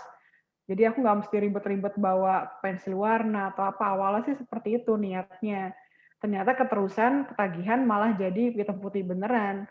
Nah, ternyata saat aku mempelajari art terapi, saat aku mencoba menggunakan warna, jadi waktu itu pas lagi workshop, aku dituntut untuk menggunakan warna. Nah, si Pak Monty ini, instrukturnya mengatakan, kamu kenapa pakai hitam putih terus? Emang kamu mau selamanya depresi atau merasa dark gitu? Jadi cobalah main pakai warna. Ternyata pada saat mencoba pakai warna, itu bagi aku sangat sulit, karena aku terbiasa dengan pikiran hitam putih, dengan warna yang hanya satu gitu, dan ternyata pas mencoba itu memang agak sulit. Tapi namanya terapi itu atau mungkin katarsis atau mungkin hal-hal yang untuk membangun diri itu kan nggak mudah ya, maksudnya pasti ada pengorbanannya, ada perasaan yang nggak nyaman. Jadi rasa nggak nyaman aku, kesulitan aku tuh aku tantang justru diri aku untuk yaudah deh coba bikin jurnal pakai warna-warni gitu. Akhirnya aku coba buat dan ternyata memang dari teori terapi seni menggunakan warna tuh bisa meredakan depresi juga. Jadi salah satu metode sering digunakan oleh terapi seni pada saat menangani klien depresi itu adalah dengan mencoba menggantikan warna gelap menjadi warna terang. Tapi nggak cuma dalam satu sesi ya, ini kan dalam konteks terapi yang lebih komprehensif gitu, maksudnya holistik juga. Jadi nggak cuma sekali gambar pakai warna terang terus dia bisa happy gitu, nggak juga. Tapi dicoba dilatih untuk menggunakan warna, itu ada perbedaan yang signifikan juga itu dalam penelitian tuh ada kalau misalnya memang kita menggunakan warna tuh bisa mempengaruhi mungkin kayak kebahagiaan kita atau apa. Tapi yang lebih penting sih sebenarnya nggak usah terlalu mikirin apanya ya, maksudnya kayak mesti berwarna apa mesti hitam putih apa gimana, yang penting prosesnya dulu aja, dimulai dulu prosesnya, nanti kita kadang nemuin sendiri tuh mana yang asik buat kita. Kalau aku pribadi milih hitam putih karena ada unsur fun-nya juga sih, jadi kan misalnya kayak dulu tuh aku awalnya menggambar buku mewarnai anak TK gitu, kan cuma ada gambar apel gitu misalnya, apel kosong, daripada aku warnain warna merah semua, aku coba isi dengan doodling gitu, motif-motif ada garis, ada bulat-bulat. Ternyata itu membuat aku fun juga, senang juga, bukan berarti aku jadi nggak pengen bermain warna gitu. Jadi setiap orang tuh memang punya personal, tapi kalau secara teori memang ada hubungan jika menggunakan warna terang tuh bisa lebih ekspresif gitu sih. Itu dari aku gitu aja. Oke, terima kasih Kak Vindi. Semoga sudah menjawab ya bagi teman-teman yang tadi mengajukan pertanyaan. Eh, ini waktunya udah jam 20.53. Aku mungkin akan langsung lompat ke sharing tadi sesi yang sempat kita ngejurnal bareng. Maaf sebentar ada hiasan. Oke, teman-teman ada yang mau share nggak tadi pas kita sesi ngejurnal bareng workshop ngejurnal bareng Kak Vindi tadi? Ada yang mau di-share? Ada yang mau share? Raise hand aja.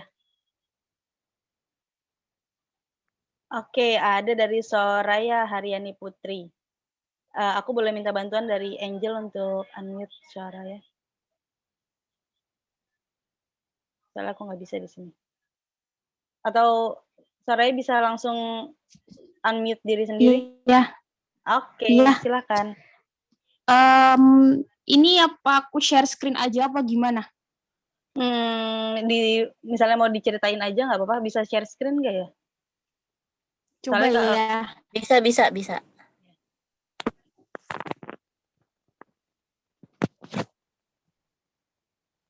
Silakan Soraya, coba share screen. Iya, bentar ya. Sebentar.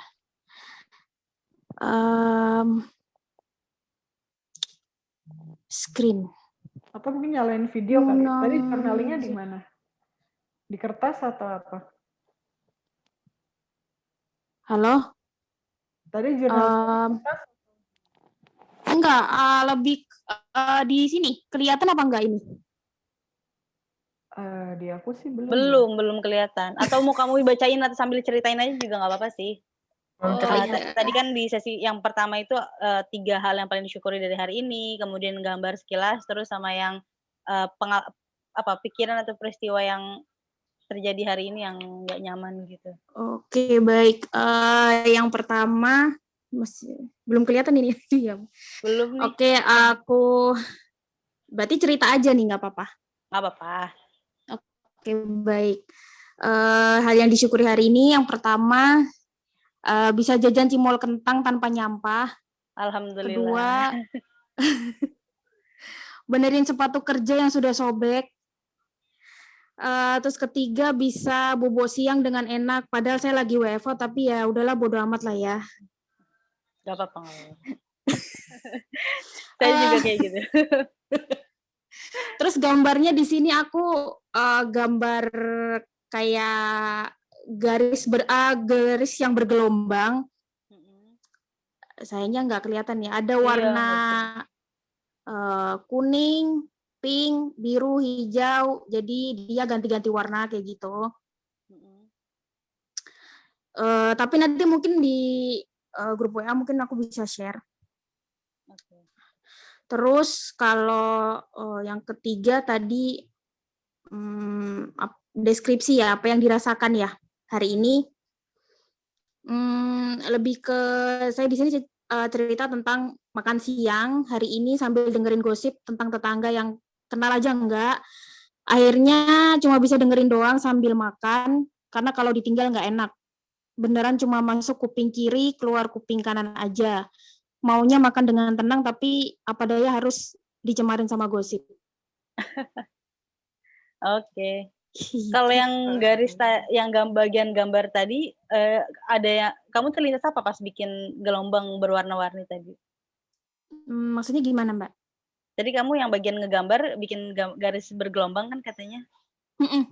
Terlintas pikiran apa pas bikin gambar tersebut gitu? Pikiranku lagi ruwet sih. Jadi kayak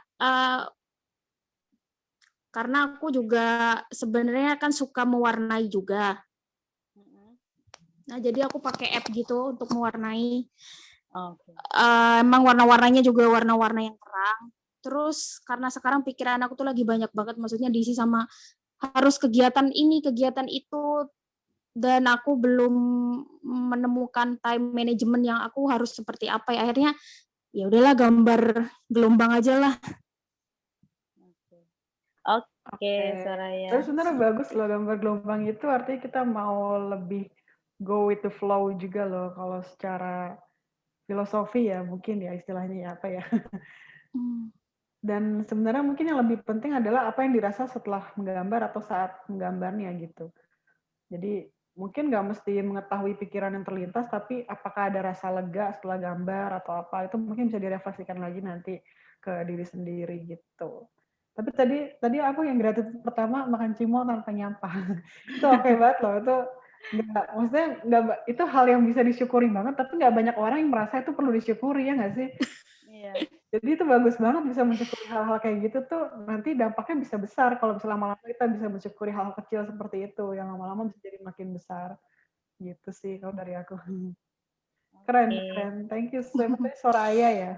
Iya, terima kasih Kak Vindi, Kak Indah juga, Kak Dini. Iya, terima kasih. Oke, sebenarnya masih pengen buka sesi tanya jawab atau share jurnalnya lebih banyak sih, cuman kita terbatas waktu nih, Kak Vindi, Kak Indah. Angel, kita sampai jam 9 betul? Boleh Kak, kalau misalnya ada 2 teman-teman lagi mau sharing tentang journalingnya. Sebenarnya kita sampai 21.30 sih sebenarnya. Jadi kalaupun mau lebih dari jam 9 nggak apa-apa. Oke, aku tawarin ke teman-teman, ada yang mau share lagi nggak? Raise hand aja. Nanti bisa kayak tadi diceritain aja nggak apa-apa. Misalnya sulit untuk di share screen.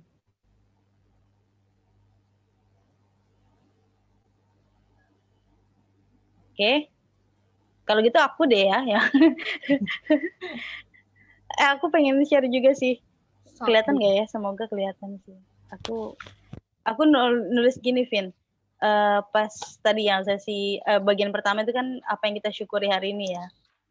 Pertama aku bersyukur aku bisa menyelesaikan deadline, aku bisa ngebersihin rumah, bisa makan dengan baik. Terus aku ngegambar, pas di bagian ngegambarnya itu aku ngegambar tangan yang lagi begini nih, tapi tangannya absurd gitu lah, nggak simetris, tapi ya udahlah ya. Kayak orang lagi, syukurlah gitu terlewati hari ini gitu. Terus di bagian, yang ketiganya, aku cerita tentang karena ada tadi yang aku singgung, karena ada deadline banyak, aku serasa seperti amuba yang membelah diri dan akhirnya aku jadi panik. Kak, tapi yang pengen aku garis bawahi sih tadi kalau dengar obrolannya Indah sama Vindi, kayaknya yang terpenting itu apa yang kita rasain pada saat sebelum dengan setelah kita menunaikan journaling itu gitu ya. Gitu nggak sih? Halo? Oh ya. Kak Vindi dulu apa aku yang jawab? Oh iya. Mbak Indah dulu boleh Mbak. Kak Indah dulu. Iya. Tadi ya benar apa namanya merasakan sesuatu gimana tadi kayak ya pada akhirnya yang lebih kalau di aku ya yang lebih aku tunggu-tunggu tuh perasaan sebelum dan sesudahnya kayak before afternya gitu loh. Oh, before afternya itu ya. Di afternya itu lebih terasa lebih plong atau lebih terurai pikirannya kayak gitu misalnya. Iya. Memang kalau dalam self journaling itu ketika kita sudah menguraikan emosi atau menguraikan perasaan-perasaan yang kita istilahnya kita keep pertamanya ya, kita keep dulu, maksudnya kita tahan sepanjang hari ini gitu. Itu kemudian kita tumpahkan di dalam media, entah itu gambar ataupun tulis. Itu aku setuju banget sama tadi yang dipaparkan sama Kak Vindi, pikiran kita jadi lebih terstruktur. Dan apa namanya, kita bisa menguraikan emosi-emosi apa sih yang atau perasaan-perasaan apa yang sebenarnya tadi kita tahan. Gitu. Lalu karena kita sudah menahannya, itu kan semacam kayak apa ya, pelepasan energi ya, kalau aku melihatnya kayak gitu. Entah itu dari goresan tangan ataupun tulisan, kita sudah mencurahkannya. Itu di akhir kita proses menulis atau menggambar itu perasaan akan jadi lebih lega gitu. Nah, ketika perasaan itu sudah jadi lebih lega, di saat itulah tadi saya menyebutkan bahwa nanti itu akan menjadi sebuah afirmasi untuk kita yang ada di masa depan gitu. Kata-kata afirmasi itu menurut saya lebih dari motivasi, tapi sebuah determinasi untuk bagaimana kita akan menyikapi hal yang di depan gitu. Oke, terima kasih Kak Indah. Afirmasi itu. Kalau dari Kak Vindi sendiri gimana Kak Vindi? Iya, sudah disampaikan dengan baik sih sebenarnya sama Mbak Indah ya. Jawabannya kurang lebih sama sih. Dan ya itu memang apa ya, kita jadi aware juga sebenarnya kan antara before dan after. Kadang tuh kita suka ngerasa apa ya, semacam kan awal-awal masih bingung gitu kan, ya aku lagi ngapain sih, perasaan aku apa gitu. Tapi setelah dituliskan, setelah itu bisa merasa lebih lega, bisa lebih mengetahui ternyata pas dibaca ulang, oh yang muncul ternyata kata-katanya kok banyakan yang negatif, mungkin aku lagi sedih ya, seperti itu. Jadi dari pemilihan kata, dari mungkin pemilihan gambar atau gimana, kita juga bisa merefleksikan ke diri sendiri sih. Dan itu memang personal banget, maksudnya nggak bisa disampaikan antara makna dari satu orang ke orang yang lain. Tapi kita bisa mencoba merefleksikan diri dari berbagai tulisan yang sudah kita buat. Biasanya nanti ada kayak semacam pola atau kayak kebiasaan gitu sih. Kayak misalnya kayak aku suka pada saat lagi cemas gitu, aku menggunakan banyak kata mungkin gitu. Misalnya kayak mungkin nanti gini, atau misalnya jika ini begini, atau mungkin gimana gitulah pokoknya. Biasanya ada pola-pola tertentu tuh yang muncul dari tulisan-tulisan kita yang bisa kita pelajari nantinya gitu. Oke, terima kasih Kak Vindi. Oke. Kita sudah jam 21.05. Aku pengen minta closing statement dari Kak Vindi dan Kak Indah dong, terkait membangun relasi sehat ini, dan salah satu medium yang kita bahas hari ini yaitu journaling yang berbasis mindfulness ini. Mungkin dari Kak Indah dulu. Closing statement menurutku tidak perlu takut untuk menulis, tidak perlu takut untuk salah. Jadi dan tidak perlu takut untuk mencoba menuliskan apa yang kita rasakan ataupun kita alami hari ini. Gitu. Oke, terima kasih Kak Indah. Jangan takut. Noted banget buat diri sendiri saya juga. Kak Vindi, silakan. Kalau dari aku, yang penting dimulai aja dulu gitu. Dimulai aja dulu journalingnya, nanti lama-lama kita bisa lebih mengenal diri, membangun relasi sehat dalam artian kita bisa tahu potensi diri kita apa, kelebihan kita apa, kekurangan kita apa, dan minat kita apa, segala macam itu. Jadi kita bisa lebih mengenal diri sendiri, dan at the end kehidupan kita juga bisa lebih baik. Gitu aja sih. Oke. Baik, teman-teman semuanya yang sudah bergabung sejak awal sampai sesi terakhir ini, sebelumnya saya ingin mengucapkan terima kasih kembali buat Kak Vindi, buat Kak Indah, buat Perempuan Berkisah, Help Nona, PF Pertamina Foundation, dan untuk teman-teman di kelas dukungan virtual kelompok 7, sebelum kita akhiri, kita sesi mau screenshot dulu ya untuk foto dokumentasi terakhir. Oke, selebihnya saya akan kembalikan ke teman saya kepada Angel. Silakan Angel. Oke, terima kasih Kak Dini. Baik teman-teman semuanya, acara diskusi kita berbagi sudut pandang telah berakhir. Semoga bermanfaat untuk kita semua. Mari kita sekarang bersiap-siap untuk foto bersama. Dipersilakan kepada teman-teman yang mau membuka kameranya. Kita akan foto bersama, silakan. Oke, ditunggu.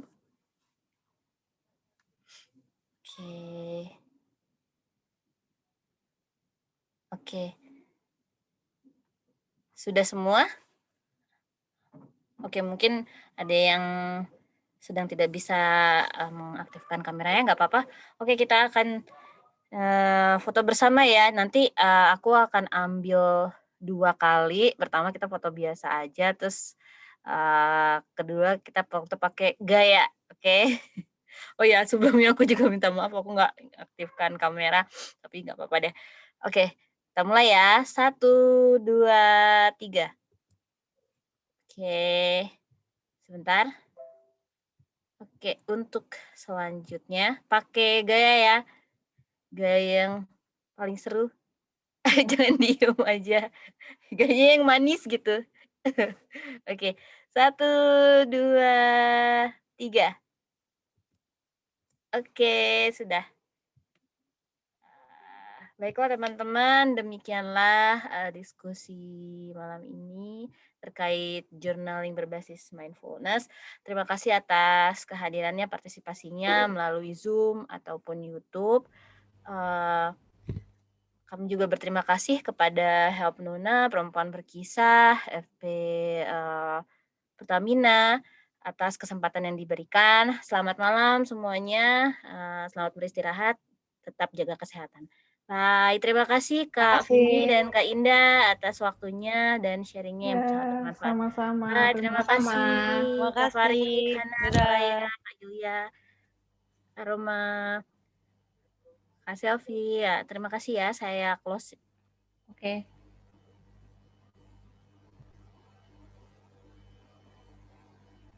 Live nih ya. Iya Kak Indah udah boleh live. Kak Vindi kalau mau live juga boleh. Live, oke. Makasih ya, Din. Makasih ya, makasih banget. Oke, bye-bye.